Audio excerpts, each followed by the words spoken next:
What's going on, guys? Welcome back to WWE Network and Show, where I, Graham G.S. Matthews, break down all the original content I watch on the WWE Network and on Peacock. And today we're talking the September 9th, 2024 edition of Raw Talk. So if Monday's Raw was the season premiere of Raw, does that make this the season premiere of Raw Talk? They did joke about it at the end of the episode, but it's a legitimate question. Nonetheless, they had Megan Morant, Sam Roberts in the studio recapping the action from Raw, including hyping up the newly announced Drew McIntyre CM Punk Hell in a Cell match for Bad Blood. They also preview CM Punk's return to the show next week and what he's going to have in store for Drew McIntyre now that the match has been made official for Bad Blood. They replay the street fight that opened Raw with the Wyatt Six knocking off American Made in a very fun 8-person street fight tag team match. Sam Roberts says that there is now no denying that the Wyatt Six of what they're capable of and also that they deliver on their promises. They replay Natalya, Lyra Valkyria, and Zelina Vega knocking off Pure Fusion Collective in 6-woman tag team action. We hear from Natalya with Jackie Redmond backstage afterward.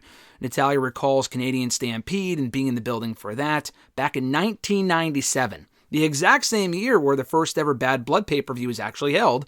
Not in that building, obviously, but on the exact anniversary of the event in a couple of weeks, when we're getting Punk and McIntyre, that was also in 1997, the first ever one. And Canadian Stampede was that exact same year, so I thought that was cool. But she thanks the fans for their heartwarming welcome. You know, she hasn't been on the show in the last couple of months. It's pretty obvious that she would be the mystery partner. And she was just in good spirits here. And she also gives Jackie her hat to end the interview. They replay the Bret Hart, Gunther, Sami Zayn segment, which was very entertaining, very good stuff. Sami Zayn, as he speaks with Jackie Redmond here, talks paying tribute to Johnny Gaudreau, who passed away alongside his brother, and they were actually riding their bikes. And they talked about it on Raw on Monday. If I had heard about it, this was a couple of weeks ago, if I had heard about it, I don't remember it, but I don't know if I heard about this story. But there were two, I don't know about the brother, but I know Johnny Gaudreau, he was known as Johnny Hockey, actually, passed away. He was a hockey player and he passed away after being struck on his bike by a drunk driver. And just a completely disgusting accident, and they paid tribute to him here on Raw and on Raw Talk as well, which I thought was really cool. So Sami Zayn mentioned that. He had the jersey on, which is why he mentioned it. And Jackie Redmond also had some really, nice things to say about the whole incident and paying tribute as well, because obviously she works for the NHL, or at least she used to. I think she still does a lot of hockey coverage. So I thought that was really cool that she was the one to kind of deliver that message during Raw. But they talk about it again here and how he was kind of caught by Jackie in this moment at a very emotional moment for him, thinking back on that and making the most of your time on Earth, kind of stuff along those lines. He also talks the Calgary significance, being in that city for Raw on Monday, and just wants to honor Bret Hart. It's been a very long time since we've had a Canadian world champion, he says, in WWE, and he wants to be that guy. Back in the studio, Sam Roberts says that it's rare to not just be Gunther once, but twice. And I don't know, honestly, if anyone in WWE has done it in WWE. Maybe outside of WWE, I'm sure it's happened. But in WWE, only a very select few people have beaten him at all. I mean, Drew pinned him in that random-ass Survivor Series match 5 years ago. Even if you count that, Drew never beat him again. And I thought he would last year at SummerSlam. He didn't. Ilya Dragunov beat him once. Braun Breaker beat him once in NXT. And Sami Zayn beat him at WrestleMania. So no one has beaten him twice. Actually, Pete Dunne did pin... Not Pete Dunne. Actually, you know what? I think Dragunov has done it twice. Because Dragunov, I think, pinned Gunther in a tag team match. I'm pretty sure before he faced him that first time. So I actually take that back. It wasn't a singles match, but he was pinned in NXT UK back in 2020 or whatever it was. No one remembers that. And I don't know if he actually pinned him the second time, as opposed to just having him choke out, or I think he tapped out. I don't remember.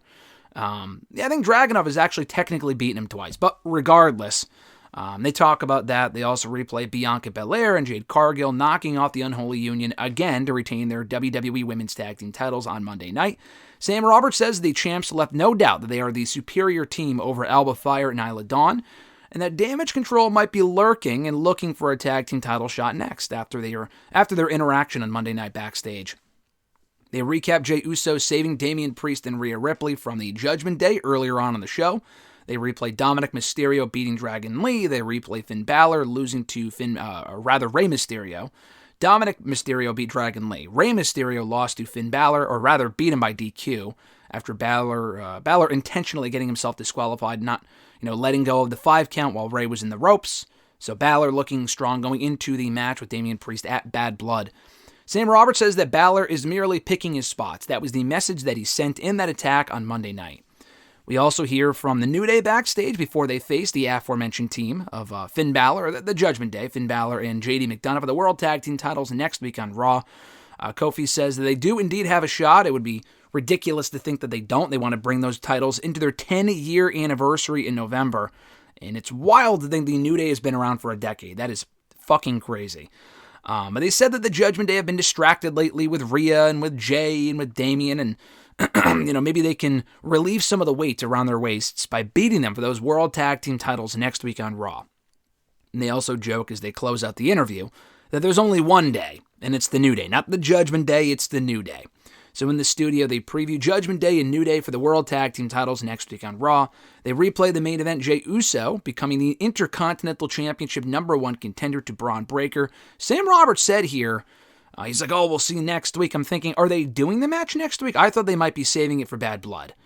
But it sounds like, unless I miss something, that they're doing it next week. And I don't know if I've seen an official graphic, so I hope they save it for Bad Blood or do like a non-finish to set up a rematch for Bad Blood. I do think that match should be on that show. There's plenty of other matches you could do on that show instead, but Breaker was not on the Bash in Berlin show. He doesn't have to be on every pay-per-view. Not every championship has to be defended on every pay-per-view. But it would be nice. I think Breaker and Uso is an anticipated enough match where it makes sense to do it at Bad Blood. Even if Jey Uso's not going to win again. And they close out this show here previewing that eventual matchup for the Intercontinental title. So that was Raw Talk in a nutshell for September 9th, 2024. A good show here, hearing from the returning Natalya, New Day.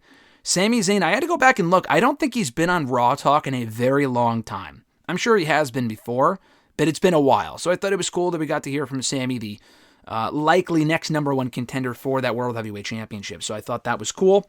And good stuff here on Raw Talk. Thank you guys for checking out my review. I appreciate it. Be sure to like the video, drop a comment, share the video, and subscribe to the channel for more daily content. Have an awesome one, folks. I'm Graham G.S. Matthews, and I'll catch your ass down the road.